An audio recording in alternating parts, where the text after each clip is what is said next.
1절과 22절 되겠습니다.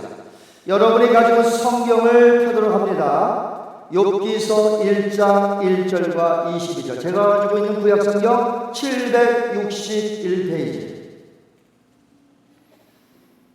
오늘 제목은 욥처럼 될 수 있을까? 우리 김승기 선교사님께서 말씀과 더불어 선교 보고해 주실 것입니다. 자, 욥기서 1장 1절 찾으신 줄 알고요. 다 같이 봉독합니다. 시작. 우스 땅에 욥이라 불리는 사람이 있었는데 그 사람은 온전하고 정직하여 하나님을 경외하며 악에서 떠난 자더라. 아멘. 22절입니다. 시작. 이 모든 일에 욥이 범죄하지 아니하고 하나님을 향하여 원망하지 아니하니라. 아멘. 살아계신 하나님의 말씀입니다.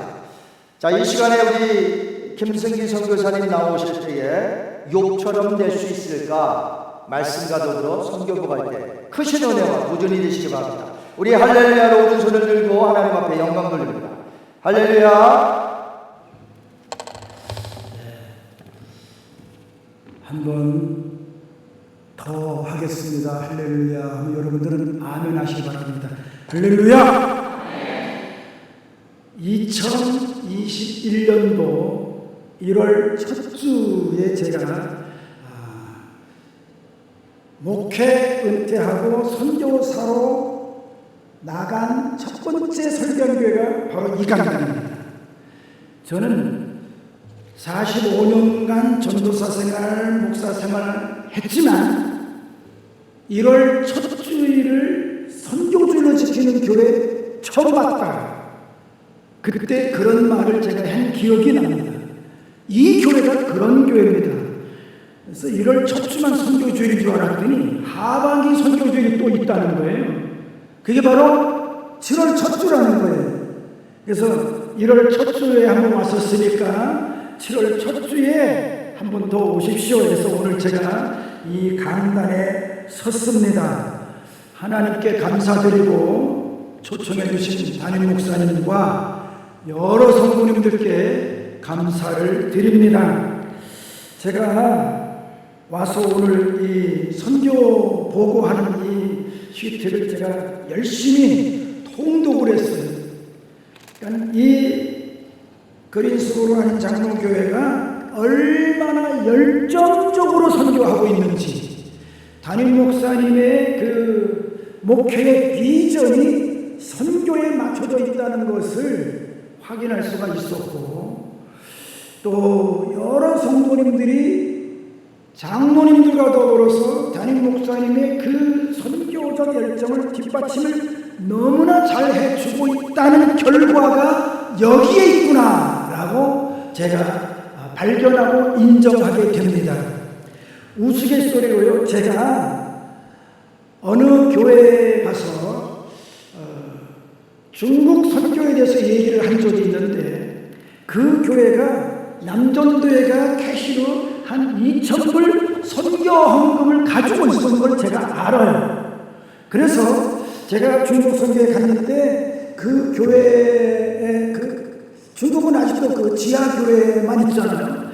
학생들이 지하교회에서 한 20명 정도 모이면 더 이상 모이면 안 돼. 그래서 분가해서 이쪽에다가 또 예배처소를 만들고 2, 3 이렇게 되는데 그 중에 한 교회가 렌트비가 없어서 한 사람이 망을 보고 있다가 야 주인이 온다 그러면 다들 싹 사라지는 거예요.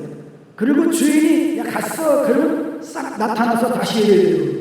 그런 현장을 제가 갔었어요. 너무 안타까워서 그 남전도회한테 제가 얘기했어요. 한 달에 200불이면 저 교회가 예배 처소를 마음 놓고 예배 드릴 수 있다고 하는데 그거 당신들이 마음 놓고 그거 한 달에 200불씩 글로 좀 보냈으면 좋겠다. 그랬더니요, 그 다음에 남전도에 자기들끼리 회의해가지고 2,000불을 몽땅 월드비전에 보내버렸더라고요. 선교 헌금이니까 다른 데 뭐 쓸 수는 없으니까. 그런데 목사님 말을 듣기 싫다는 거예요. 자기들이 알아서 하겠다는 거예요. 이런 교회가 의외로 너무너무 많아요. 그러면 그 담임 목사님은 선교고 뭐고 아무것도 못하는 겁니다. 그런데 이렇게 활발히 선교할 수 있다는 것은 장로님 이하 여러 성도님들이 120% 아니면 뭐 넘치겠습니다. 200% 300% 협조를 했기 때문에 이런 결과가 나타났다라고 믿어 의심치 않아요. 이 교회 성도님들이 다 그런 담임 목사님의 선교 열정을 다 억셉트하고 협조를 했다라고 믿어서 세계 곳곳에 흩어져 있는 우리 그린스보로 장로교회가 관계하고 있는 모든 선교사님들 다 현장에 있어요. 오늘 저만 여기 있잖아요. 그래서 대표로 그분들 대표로 제가 한번 90도로 절을 하고 설교를 시작하도록 하겠습니다. 너무너무 감사합니다. 네, 너무너무 감사합니다. 제가 설교하기 전에 준비한 영상 하나를 먼저 보시고 설교를 하도록 그렇게 하겠습니다. 영상 한번 띄워주시겠습니까?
갈 때마다 사진을 찍고 또 그쪽에서 그때마다 사진과 동영상을 찍어서 저한테 보내는데 이게 횟수가 반복되니까요.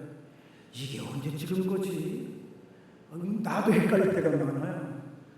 그렇지만 그 현장 사진들 언제 봐도 가슴이 뭉클한 그러한 사진들과 동영상 여러분들이 보셨습니다.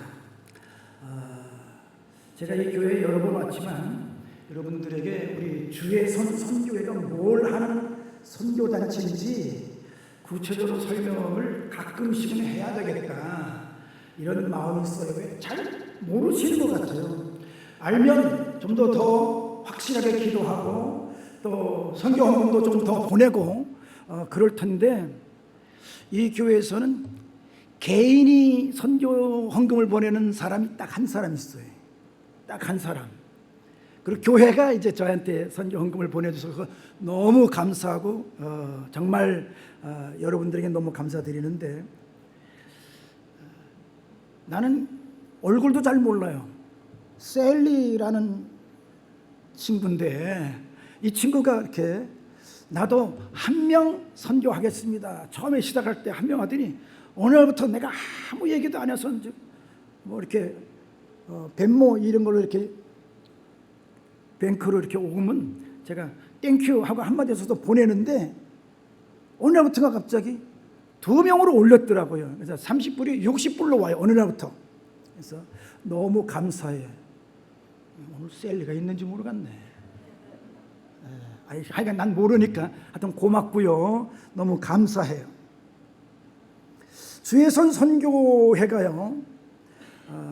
굉장히 오래 전서부터 이렇게 선교회를 해오고 있었는데 그것을 제가 정리정돈을 좀 했어요. 그래서 지금 선교 1기, 2기, 3기 이렇게 3개로 나누었습니다. 선교 1기는 1993년도부터 시작해서 2012년도까지 19년 동안에 태국에 있는 짜론탐 선교회를 지원하고 돕는 사역을 했다. 이게 선교 1기예요. 2기는 2013년도부터 23년도까지 11년 동안 아까 말씀드린 그 타칠레 고아원 여기 저 복도에 지도 있고 거기 타칠레 고아원 속에 있는 거 제가 읽어봤는데 아이들 60명 이렇게 써 있더라고요. 그건 벌써 21년도 얘기예요. 그때 제가 처음 왔을 때 50명에서 60명 아이들 얘기를 했더니 그 60명이 써 있더라고요. 이따가 뭐 얘기를 하겠지만 지금 그 타칠레 고아들만 140명이 이제 거기에 늘어난 거죠. 그래서 그 고아원을 돕는 그런 협력 선교를 주로 11년 동안 해왔고 올해부터 2024년도부터는 선교 3기 이렇게 이름을 짓고요. 미얀마 고아원에 있는 그 아이들을 저희 주혜선 선교회가 전적으로 맡아서 직접 관리한다. 이런 직접 선교 체제로 바꾼 것이 올해가 원년입니다. 그래서 지금 19년, 11년 지났고요. 30년 했는데 이제 31년 차에 이제는 우리가 직접 고아원을 운영한다. 이런 목표를 세우고 시작을 했습니다. 이게 이제 선교 3기인데요. 선교 3기에 구체적인 사역이 어떤 사역들이 있는지에 대해서 오늘 간단히 좀 먼저 나누고 또 말씀 간단히 나누고 예배를 설교를 끝낼까 합니다. 우리 주력 사업에 2가지가 있는데 그 첫 번째가 고아원 사역입니다. 주력 사역의 고아원 사역. 미얀마 북부 밀림과 국경 지역을 중심으로 3곳의 고아원이 있습니다. 여러분들이 잘 아는 그 빠라니 아크라니 띠꾼 이 목사님 현재 올해 나이로 만 60이 됐습니다. 아직도 처녀입니다. 시집을 안 간다는 거예요. 왜? 저 아이들이 내 자녀다. 내가 시집 가고 내 아이를 낳는다면 차별할까 두렵다. 그래서 아이의 시집 포기하고 저 아이들을 위해서 자기 일생을 다 바치겠다 선언하고 그대로 하고 있는 거예요. 그래서 이 빠라니 아크라티쿤 이 목사님이 침례교에서 이제 안수를 받고 목사님으로서 이 원장 일을 하고 있고 아주 너무나 믿을만 하기 때문에 그분을 이제 협력 선교를 했고, 그분이 스틸 원장님으로 존재하지만 그 200명 아이들을 우리가 좀 잘 먹이고 입히고 공부시키면 좋겠다 해서 이제 직접 선교를 이제 시작을 한 건데, 이 고아원이 세 곳에 나누어져 있는 거예요. 그래서 타칠렉 고아원, 여러분들이 잘 아시는 남자아이가 80명, 여자아이가 60명, 스텝이 6명 해서 거기만 146명. 처음에 저기는 지금 60명이라고 써 있던데 사실은 60명이 아니고 지금은 굉장히 많이 늘어났다는 거예요. 왜 고아원의 아이들이 자꾸 늘어날까? 사실 고아원의 아이들은 줄어들어야 되는데 자꾸 늘어나 부흥을 하고 있어요. 왜 부흥하는지 아십니까? 내전이죠. 미얀마의 내전 때문에 전쟁 고아들이 생기고, 또 부모가 있지만 집에 있으면 굶어요. 그런데 이 고아원에도 찾아오면 밥을 주니까 거기에 부모 있는 고아들이 또 많이 있는 거죠. 집에 있으면 뭐 학교도 못 보내주고, 그러니까 고아원에 오면 아까 사진 보셨죠? 학교에 다니는 아이들 교복 입고 쫙 사진 찍은 거 있는데요. 이렇게 여기 오면 어떻게 해서든지 이 빠라니 아크라니티쿤 이 목사님이 펀드레이징하고, 또 미국에 있는 저희가 또 협력해서 펀드레이징하고 해서 그 아이들을 보살피는 거예요. 캥텅 고아원이라고 또 두 번째 고아원이 있는데 여자 남자 해서 30명, 거기 스텝이 3명에서 총 33명이 있고요. 나카오무 고아원이 이제 또 세 번째 고아원인데요. 남자 17명, 여자 15명, 스텝이 2명, 34명. 그 토탈 아이들만 202명이죠. 그래서 뭐 우수리 2명 띄고 그냥 200명 이렇게 제가 얘기를 하는데, 이 200명 아이들을 한 달 동안 먹이고 입히고 공부시키고 하는데 순수 고아 아이들에게만 들어가는 돈이 6,000불, 한 아이당 한 달에 30불, 그러면 2, 3은 6, 6,000불이에요. 그 6,000불을 매달 보내줘야 돼. 여기에 뭐 스태프들에게도 월급을 조금씩 주는데 그거는 아예 계산도 안 한 거예요. 그냥 아이들만 계산해서 6,000불을 보내야 되는데 죄송하게도 제가 아직 6,000불은 못 보내고 있어요. 이제 좀 더 열심히 저도 이쪽에서 활동을 해서 그 버젯을 좀 채워 나갔으면 좋겠다라고 기도하면서 이제 일을 열심히 하고 있습니다. 여러분들도 이 고아원 사역을 위해서 지금까지 애써 주시지만 개인적으로나 교회적으로나 더 많이 기도해 주시고 협조해 주시기를 부탁을 드립니다. 주력 사업이 하나가 더 있어요. 그게 뭐냐면 사업이 아니고 사역입니다. 주력 사역 두 번째는요, 타가소 사역이에요. 이 타가소가 뭐냐? 미얀마에서 태국 쪽으로 넘어오는데 다리가 하나 있어요. 이 다리가 길이가 50m밖에 안 돼요. 개울이에요. 개울. 강도 아니고 개울인데 이 개울을 건너가면 태국이고 다시 건너 이쪽으로 오면 여긴 미얀마예요. 그런데 그게 가운데 다리 한가운데 보도, 국경 지키는 보도에서 군인들이 다 지키고 있는 거예요. 허락받은 소수의 사람만 왕래할 수가 있어요. 다행히도 우리 빠라니 목사님은 허락을 받고요. 우리가 가면 우리가 못 들어가니까 당신이 태국 쪽으로 걸어서 나오는 거예요. 그럼 우리 만나서 같이 식사도 하고 얘기하고 보고하고 줄 거 주고, 뭐 이렇게 해서 이제 또 빠이하고 돌아오는 거죠. 근데 이 타가소 사역이 뭐냐? 이 미얀마에 있는 엄마들이 그쪽에서는 일할 때를 찾지 못하는 거예요. 그러니까 어린 아이를 데리고 펄밋을 받고 태국 쪽으로 넘어옵니다. 넘어와서 아이들을 타가소에 맡겨놓고 가서 하루 종일 일하는 거죠. 저녁 때 일 끝나면 와서 아이 찾아가지고 넘어갑니다. 이게 에브리데이 반복되는 그들의 삶이에요. 그래서 이것이 필요에 의해서 타가소가 운영되고 있는 거죠. 그래서 저하고 우리 주혜선 선교회를 함께 계획하고 일하고 있는 목사님이 시카고에 송금선 목사님이 계셨는데, 이분이 지금은 그 현장에 태국하고 미얀마 국경 그저기 태국 쪽에 거기다가 집을 얻고 이 타가소를 하고 있습니다. 그래서 그분도 은퇴하면 나는 현장에 들어갈 거야 이러면서 말했는데 실제로 은퇴하고 현장에 들어갔어요. 그래서 지금 그분을 중심으로 해서 타가소가 운영이 돼요. 이 타가소 아이들 이제 13명, 스텝이 2명에서 15명이 타가소에 있는데, 이 스텝들에게도 월급을 줘야 되잖아요. 그런 게 다 지출이죠. 그 아이들을 먹이고 입히고, 아까 사진 중에서 그 아이들이 모여서 밥 먹고 공부하고 하는 것들이 찍혀 있는 모습들이 이제 있었는데, 아무튼 여러분들이 아까 영상 속에 한 영상이 이제 그거예요. 그래서 이 타가소 사역을 지금 하고 있고요.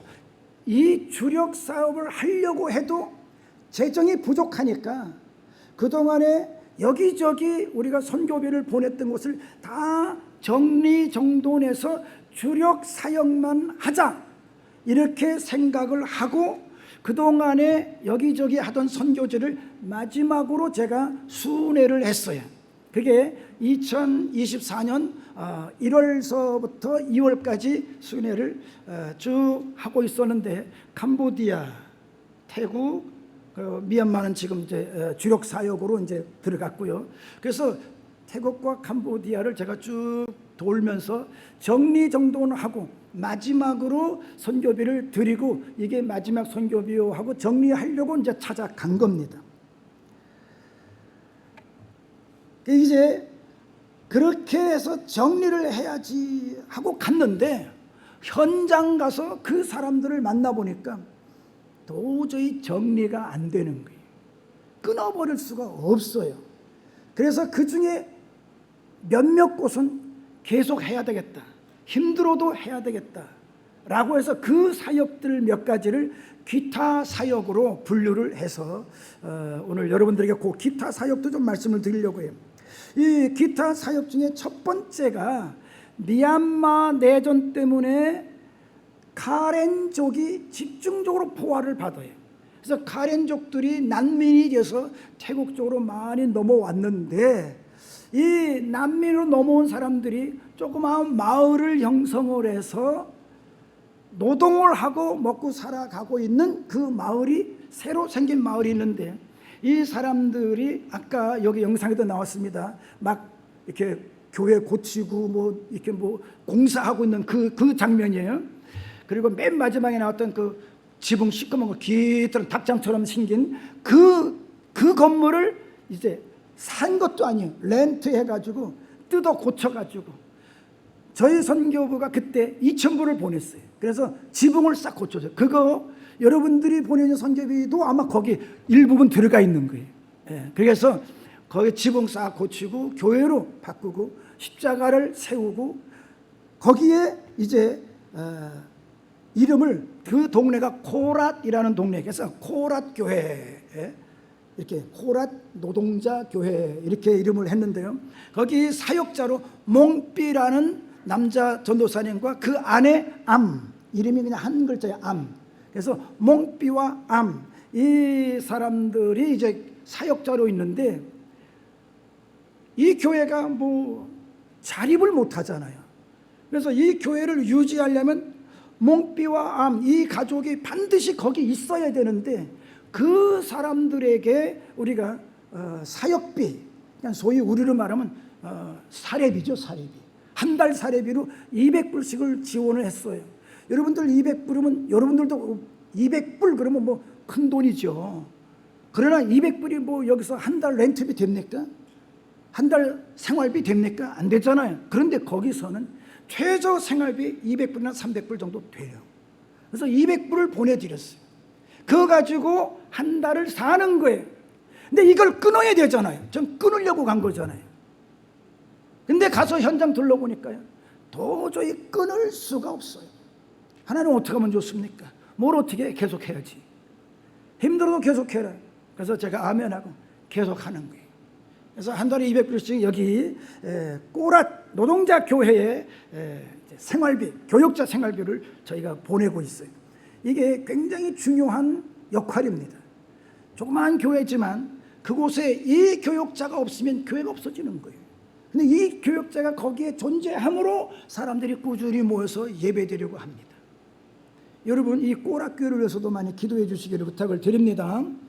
두 번째, 우리가 그 기타 사역 중에 하나가 방콕에 있는 도시 빈민, 우린 그냥 밥 사역, 한 끼 식사를 제공하는데, 이것이 어떻게 시작되느냐, 저 도시 빈민 밥 사역을 하는 방콕에 있는데요, 제가 잘 알고 있는 장정수 선교사님이 그곳에서 현지인들을 상대로 이제 선교하면서 교회를 이제 운영을 하고 있는데, 그 교회 여자 집사님이 딸 하나와 살아요. 남편도 없어요.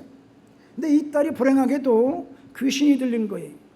그래가지고 날마다 소리 지르고 막 광적으로 막 이러면서 그때마다 엄마를 패는 거죠. 근데 여러분들이 아시지만 성경에도 나오잖아요. 이 귀신 들린 사람이 힘이 장사예요. 엄마가 뭐 도저히 당할 수가 없어요. 맨날 딸한테 얻어맞고 사는 거죠. 그 모습을 장정수 선교사가 보면서 어느 날부터는, 야, 저 딸의 병 고침을 위해서 우리가 기도해야 되겠다. 그래가지고 그 딸을 위해서 집중적으로 기도를 하기 시작했어요. 그래서 그 딸을 붙들고 안수기도 하고 막 일단 싸움, 전쟁이 일어나는 거죠. 그러다가 어느 날 정말 기적처럼 그 딸아이가 어느 날 갑자기 제정신이 돌아오는 거예요. 그래서 엄마와 더불어 신앙생활을 시작하는 거예요. 그때 이 엄마가 너무 좋아서, 하나님 너무너무 감사합니다. 내가 뭘 할 수 있을까요? 하나님이 이렇게 내 딸을 고쳐주셨는데 내가 뭘 어떻게 할까요? 근데 자기가 조그마한 식당을 하고 있어요. 근데 식당, 그러면 여러분들이 생각하는 그런 식당 아니에요. 길거리에 그냥 이렇게 지붕만 있고, 뭐 바닥에다가 그냥 땅바닥에다가 의자 몇 개 놓고, 뭐 그냥 뭐 간이 이렇게 뭐 하여튼 테이블도 테이블 같지 않은 그런 거 몇 개 놓고 바람 술술 통하고. 근데 거긴 바람이 통해야 되겠더라고요. 뭐 에어컨디션 이런 거 없으니까 바람만 통하면 거기서 누가 앉아서 밥을 먹을 수 있게, 도저히 못 먹어요. 너무 뜨거우니까. 근데 다행히도 벽이 없으니까 지붕만 있으니까요, 바람이 술술 통해서 괜찮더라고요. 오늘 목사님이 본당이 뭐 에어컨이 고장났고 무지하게 더우니까 설교를 짧게 하라고 지시가 떨어졌어요. 그러니까 일부 예배 때 제가 짧게 했더니 나가시면서, 대회 때는 조금 길게 하셔도 돼요. 그래서 제가 대회 때는 조금 더 길게 할 겁니다. 아니, 이게 딱 아이디어가 떠오른 거예요. 그래, 내가 할 수 있는 것은 이거다. 일주일에 한 번씩, 그래서 가난한, 그 아주 가난한 사람들이 왔다 갔다 하는 골목인데, 이 앞을 지나다니는 가난한 사람들에게 내가 밥 한 끼 대접해야 되겠다. 이래가지고 배식 사역이 시작된 거예요. 처음에는 뭐 몇 명, 자기 힘 닿는 대로 몇 명, 그 다음에는 조금 더 몇 명, 보니까 목사님이 장정수 선교사님 보니까 너무 애를 쓰고 있거든요. 그래서 그러면 혼자 하지 말고 우리가 같이 합시다. 그 교회가 일주일에 한 번씩 한 달에 4번 혹은 5번 배식 사역을 시작한 거예요. 근데 그때 내가 뭐 또 방문할 때가 있었는데, 방문하니까 목사님 이런 거 하는데 좀 도와주셔요. 그래서 그러면 그게 얼마나 드는데, 한 번 하는데 미화로 200불 든대. 그래서 그러면 200불을 우리 최선 선교회가 줄게. 그래가지고 몇 년 그 일을 해오고 있었어요. 내 마음에 이것도 끊어야 되겠다. 그리고 방콕을 갔잖아요. 가가지고 그 현장에 또 갔는데, 도저히 그걸 끊을 수가 없는 거예요. 200불밖에 안 되는데 이걸 끊어야 되는데, 서장님 끊을까요 말까요? 해야죠. 200불 내세요 앞으로. 도저히 하나님이 끊으라는 응답이 없어. 야, 끊는 게 무슨 말이야. 계속해라. 그래서 아이고 하나님, 이것도 그냥 keep going. 그래서 그것도 그냥 계속 하기로 하고 끊으러 갔다가 돈 주고 왔어요. 세 번째는요, 캄보디아를 갔습니다. 여러분 그 앙코르와트 얘기 많이 들어보셨죠? 앙코르와트가 있는 지역입니다. 앙코르와트에 돈 많은 사람들이 와서 여행하고 막 돈 뿌리고 막 다니는데, 사실 거기서 조금만 떨어진 데 가면요 너무너무 가난하게 살아요. 이 캄보디아 앙코르와트는 지역이 시엠립이라는 지역인데, 이 시엠립 도시 안에는 뭐 흥청망청 난리가 나요. 왜요? 이게 관광 도시니까. 근데 거기에서 이제 우리 80 넘은 노 부부 목사님이 선교를 하고 있는 거예요. 뭐라냐면 대학생들을 키우는 거예요. 현재도 7명의 대학생들을 키우고 있습니다. 그 선교사님을 통해서 배출된 현지 전도사가 지금 현재 3명이에요. 3명인데 이 3명이 나가서 교회를 개척하고 아이들을 가르치는데, 제가 거기 현장에 갔어요. 가서 보니까 한 시간 반 차 타고 아주 깡초로 들어갔어요. 가서 보니까 뭐 대문도 없고 그냥 쑥 들어 차 대고, 마침 이제 우리가 주일날 이제 예배 시간에 맞춰서 갔으니까 가보니까 벌써 아이들이 막 옹기종기 모여 앉아 있어요. 땅바닥에 앉아 있는 겁니다. 근데 그 땅바닥에 그냥 맨바닥에 앉으면 뭐 하니까 쌀자루 있어요. 쌀자루. 그거를 갖다가 뜯으면 요만한 쌀자루가 이렇게 커지잖아요. 이 커진 쌀자루를 서로 엮었어. 꼬매가지고 이만한 돗자리. 그러니까 지금 요 의자 앞발에서 저 뒷자리가 요 정도 넓이로다가 그걸 쫙 폈어요. 거기에 애들이 겹쳐서 앉았는데 한 150명 되더라고요. 제가 서가지고 다 쉬어보니까요, 서로 뭐 껴안다시피 앉아 있는 거예요 거기에. 그리고 거기에 못 들어간 애들은 이제 옆에 조금 듬성듬성 앉아 있고, 여기 한 120-30명 앉아 있고, 듬성듬성 다음은 애들만 한 150명, 어른들이 한 20-30명 또 저기 둘러져서 뭐 서 있기도 하고, 뭐 이렇게 나무떼기 갖다가 앉기도 하고, 뭐 하여간 그런 분들이 한 20-30명 또 앉아 있어요. 근데 그 아이들에게 복음을 전하는, 여기 아까 얘기한 그 선교의 출신 전도사가 보니까 총각이, 똥나라는 총각인데 잘생겼어요. 내가 그 사진 찾아서 보여드려야 되는데 지금 뭐 제 전화기에는 뭐 있지만 찾으려니까 너무 많고 어디 있지? 그러다가 관뒀어요. 여기 처녀들 가운데 딱 똥나한테 시집가면 좋은 처녀들이 있으면 좋겠어요. 그런 선교 비전이 있으면 너무너무 열심히 모세에 대한 설교를 하고 있더라고요. 그냥 바이블 성경 그 스토리 얘기하는 거 쭉 하는데, 그리고 또 어떤 한 7, 8살 먹은 여자애가 대표 기도를 해요. 어른들은 기도할 줄 몰라. 애들은 너무 잘하더라고요. 근데 그 아이 중에 한 아이가 기도를 하는데 너무 열심히 기도하는 거예요. 그래가지고 제가 감동이 돼가지고, 제가 도대체 뭐라고 기도해서 저 조그만 애가 뭐라고 기도했어 했더니, 자기 똥나 전도사님을 위해서 기도하고 여기 있는 아이들 그저 공책 연필 받으러 오지 않고 믿음으로 잘 정말 믿음 갖는 우리 친구들 되게 하다, 그런 기도하고, 또 오늘 마침 미국에서 선교사님 오신다고 자기가 들었다는 게 나를 위해서 또 기도하고, 이런 기도를 했다는 거예요. 할렐루야. 여러분 10살도 안 된 여자예요. 근데요 그냥 오늘 대표 기도한 전도사님 뺨치게 잘하더라고요. 정말 잘하더라고요. 기도 훈련이 너무너무 잘 돼서 어린애인데, 그 똥나 전도사한테 200불씩 보냈었어요. 이거 끊으러 갔어요 제가요. 하나님 이거 끊어야 되는데 어떻게 하면 좋습니까? 끊기 뭘 끊어 이놈아. 계속 해야지. 그래서 아이고 하나님, 저 똥나한테 주는 이 200불도 그냥 계속합니다. 계속합니다. 그리고 그냥 그러면서 거기서 예배 마치고 센터로 그 선교사님인데, 그 7명 대학생 키운다는 그 선교사님 내외가 저한테 뭐냐, 우리 7명 아이들 가운데요 2명을 특별히 소개를 해주고 싶다는 거예요. 그럼 소개하시라고 그랬더니 센터에 도착했어. 막 애들을 다 불러면 7명이 다 왔어요. 그 중에 얘가 꽁비사라는 애고, 얘가 라일리사는 여자예요. 요 2명이 있다는 거예요. 여기 보면 꽁비살, 라일리살. 얘 둘이 너무너무 믿음이 좋고 너무너무 순종자라고 너무너무 열심히 일하는 거예요. 자기가 늘 기도하는데 이 두 아이를 한국에 보내서 신학을 시키고 싶다는 거예요. 지금 대학교 2학년 3학년이 여기서 대학 졸업할 때까지 한국말을 잘 배우게 해서 한국에 유학 보내고 싶은 포부가 있다는 거예요. 근데 당장 한글 학교 보내는 비용이 1인당 한 달에 10만 원씩 든다는 거예요. 한화로 얘기를 하시더라고요.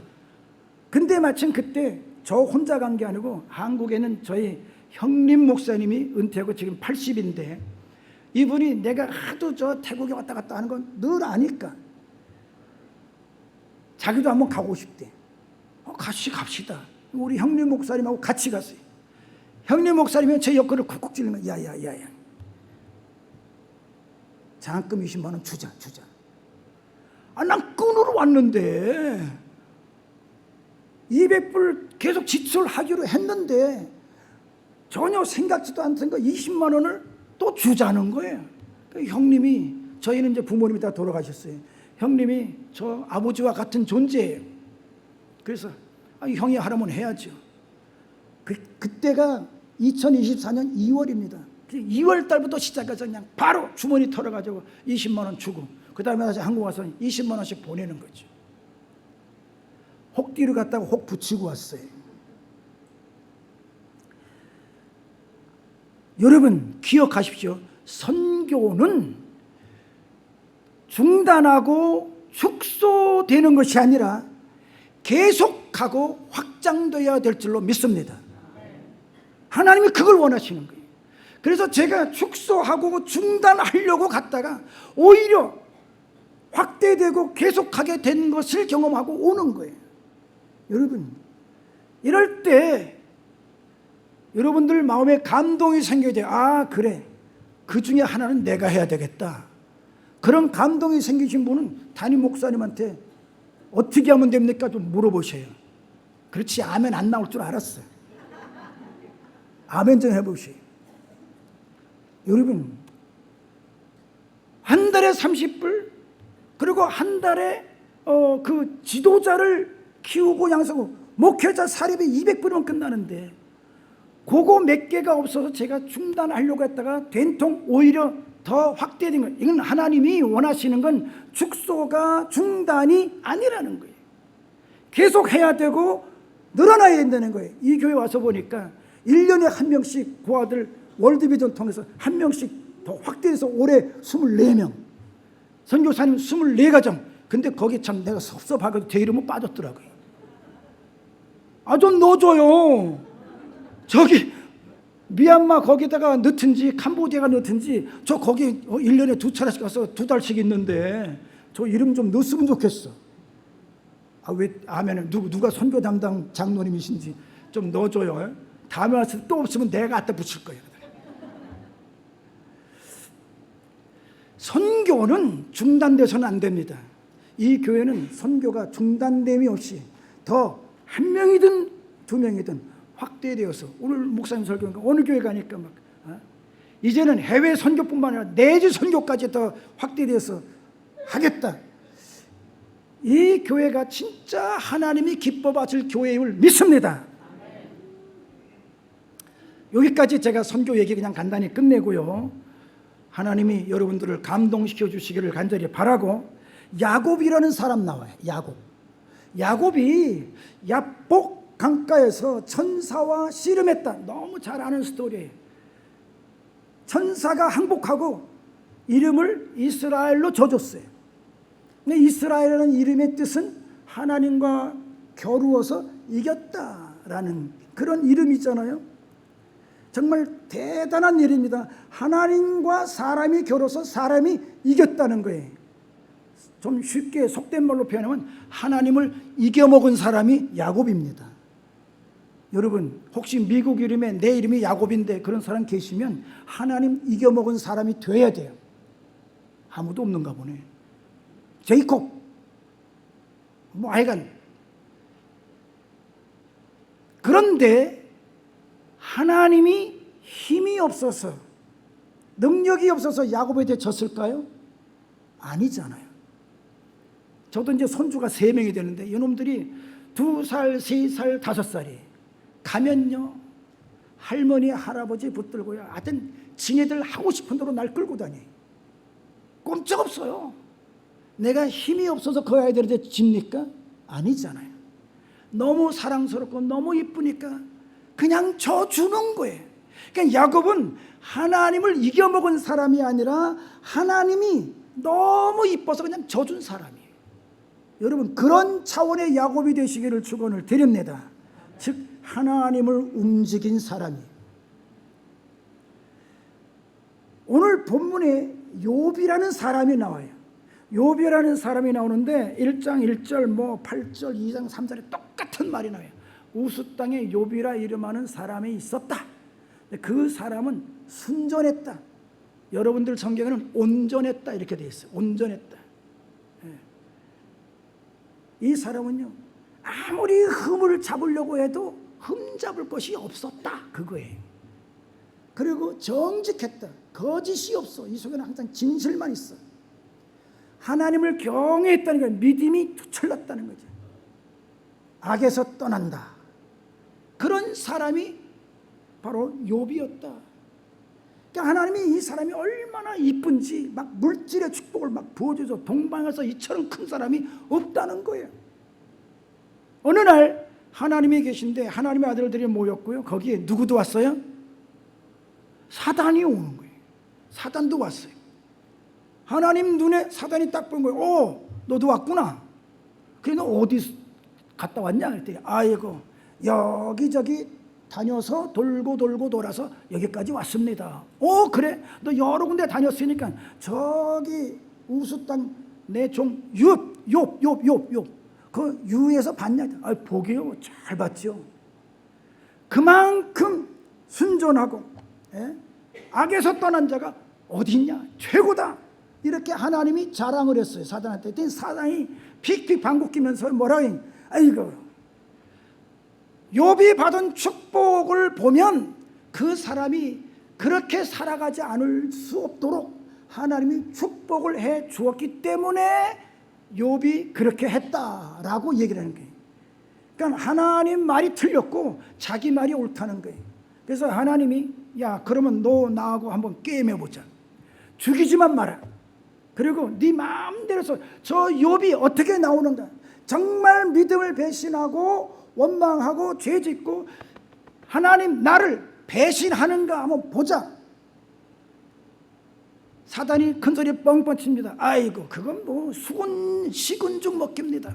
나한테 맡기시오. 그래 네가 한번 해봐라. 자 과정 싹 생략하고 그 싸움에서 누가 이겼습니까? 누가 이겼어요? 아예 안 들려. 하나님이 이겼어요? 사단이 이겼어요? 하나님이 이기잖아요. 욥이 오늘 22절에 나오는 말씀 그게 또 2장에 똑같은 말이 나와요. 하나님이 욥을 믿은 것처럼 욥이 결국은 뭡니까? 입술로 하나님을 원망하지 않았다는 거예요. 그래서 범죄하지 않았다는 거예요. 하나님이 사단과의 게임에서 이겼다는 거죠. 그런 내용이 욥기 1장 2장에 쭉 써 있어요. 그리고 하나님이 너무 좋아서 이 욥을 축복하지 않을 수 없지. 그래서 예전보다 어떻게? 더블로 갑절의 복을 그냥 주셨다. 달라고 기도하지도 않았어요. 그냥 하나님 너무 아파요 힘들어요 그렇게만 했는데 갑절의 축복을 주시는 거예요. 하나님이 알아서 즐겁게 축복을 해 주셨다. 그 축복을 받은 사람이 욥이다. 이런 내용이 욥기서 전체의 내용입니다. 결과론적으로 욥은 하나님과 사단의 싸움에서 그런 것이 있었는지도 몰라요. 그런 것이 있었는지도 몰라. 무슨 죄가 있어서 고통당하고 재산 다 잃어버리고 아들 딸 다 죽어버리고 마누라는 말이 못됐게도 싫이 당신이 그러고도 순전을 지키느냐? 하나님을 욕하고 되져버려라. 이런 악담하잖아요. 이 악담하고 사람들은 침 뱉고요. 몸은 막 너무너무 가려워서 재에 앉아가지고 재를 뿌리고 기왓장 깨진 걸로 몸을 긁고 그러니 거기서 피고름이 나고 그런 모습을 보면서 종들도 옛날에는 막 허리도 못 펴던 그 사람들이 와서 뻣뻣하게 너 순교는 죄 내놔라. 친구들이 와가지고 너 순교는 죄 내놔라. 이렇게 정죄하고 침 뱉고 그랬다고요. 욥은 너무 억울해요. 그래서 차라리 내가 태어나지 않았으면 좋았을 텐데 이렇게 탄식하는 것으로 끝나는 거죠. 절대로 하나님을 향하여 원망하지 않아요. 여러분들이 잘 아는 말씀에서 주신 자도 취하신 자도 그러니 주셨으니 가져도 가시지 않겠느냐 이러면서 어리석게 하나님을 원망한 죄를 짓지 않았다. 이게 욥이라는 거죠. 여러분 하나님을 믿습니까? 자신이 없어. 자신이 없어. 하나님을 믿습니까? 오늘 크로마 앞으로 열심히 주신 우리 나권사님 대답 크게 한번 해보세요. 하나님 믿습니까? 아멘도 이쁘게 하시네. 여러분들은 하나님을 믿어요. 다시 여러분들은 하나님을 믿습니다. 그런데요 욥은 하나님을 믿는 것이 아니라 하나님이 욥을 믿었다는 거예요. 여러분 이 놀랍지 않습니까? 내가 하나님을 믿는 것이 아니라 하나님이 나를 믿었다니까요. 그런 사람이 욥입니다. 여러분 하나님이 믿어줄 믿음을 가진 성도가 되시기를 축원을 드립니다. 그래서 욥이 그냥 자기도 모르는 사이에 자신의 어떤 그런 삶을 통해서 하나님이 사단과 게임을 하는데 하나님이 이겼잖아. 근데 욥은 그거 몰라요. 근데 제가 성경을 보니까 욥은 하나님을 이기게 한 사람이다 라는 것을 발견하는 거죠. 여러분 삶을 통해서 하나님이 패배자 되는 사례가 얼마나 많습니까? 주일날 성수주일 해라. 그런데 그냥 친구가 야 내가 돈 다 낼 테니까 골프 치러 가자. 이게 왜 떡이냐고 그냥 휙 가버리잖아. 그러면 하나님이 그 사람으로 인해서 패배자가 되는 거예요. 그거를 물지 야 내가 차라리 돈 줄게 교회 가자. 이러면 하나님이 이기시는 거예요. 여러분 내 말과 행동과 삶을 통해서 하나님이 순간순간마다 이기시는지 하나님이 지시는지 여러분이 너무 잘 알 거예요. 하나님을 이기게 했던 욥과 같이 여러분의 삶이 하나님을 이기게 하는 삶이 되시기를 축원을 드립니다. 사단이 왔을 때 너 내 종 욥을 위해서 봤느냐? 야 저런 자가 또 세상에 어딨냐? 그랬더니 사단이 픽픽 됐잖아요. 이 말은 하나님이 욥을 믿고 욥을 자랑했다는 거예요. 누구에게? 사단에게. 그만큼 자신이 넘쳤다는 거예요.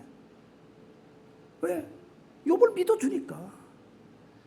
하나님의 자랑거리가 욥이라는 거예요. 여러분은 하나님의 자랑거리입니까? 아니면 골칫거리입니까? 여러분 생각해 보세요. 나는 하나님의 자랑거리인가 골칫거리인가? 골칫거리 아멘. 아멘하면 어떻게 해? 아멘하면 아무 때나 아멘하고 있어요. 근데 그 솔직한 대답이면 다음부터는 자랑거리 아멘할 때 아멘할 수 있는 사람이 돼야 될 줄로 믿습니다. 하나님의 자랑거리가 욥이에요. 이 교회는요 제가 보니까요 정말 교회다운 교회고 하나님의 자랑거리 될 교회인 것으로 믿어집니다. 아유, 본교회 교인들이 더 자신이 없네. 자신감 가지세요. 여러분들을 이 교회는 하나님의 자랑거리, 하나님이 믿어주는 교회 분명합니다. 그런 교회예요. 그런 장로님들이고 그런 목사님이시고 그런 집사님이시고 그런 성도들이 바로 여러분 자신이에요. 저는 솔직하게 제목을 달 때 욥과 같이 되라라고 할까, 욥이 참 자랑스러운 욥이라고 할까, 이게 많이 하나님을 이기네 한 사람이라고 할까 많이 생각하다가 쿵 하고 와서 부딪히는 게 과연 그런 사람이 몇이나 있겠냐? 교회 안에 그런 질문이 딱 들어오더라고요. 그래서 우리가 과연 욥처럼 될 수 있을까? 그렇게 제목을 다룬 거예요. 여러분, 내가 과연 욥과 같이 될 수 있을까? 여러분, 될 수 있다, 한번 돼보자 라는 결단이 있기를 축원을 드립니다. 믿음의 분야에서 또는 선교의 분야에서, 교회 봉사의 분야에서, 내 개인의 어떤 양심의 생활 속에서 하나님이 믿어줄 사람, 욥과 같이 하나님의 자랑거리 좀 돼보자, 이런 결심이 있기를 진심으로 축원을 드립니다. 자, 그러니까 하나님이 그 욥을 보고 그렇지, 내가 뭐라 그랬어? 난 이미 알았어. 그래서 갑절의 복을 즐거운 마음으로 주셨다는 거죠. 자, 한번 읽어봅시다. 시작. 하나님이 믿어주는 사람, 하나님이 자랑하는 사람, 하나님을 이기게 하는 사람, 하나님이 즐거워하시며 축복을 내려줄 사람. 자, 그 다음에 바로 나. 시작. 나 속에 힘이 없어. 꼭 바로 너 그러는 것 같아. 자, 제가 그러면 바로는 내가 할 테니까 나는 여러분들이 하셔요. 바로 나. 할렐루야. 기도합니다. 하나님, 욥의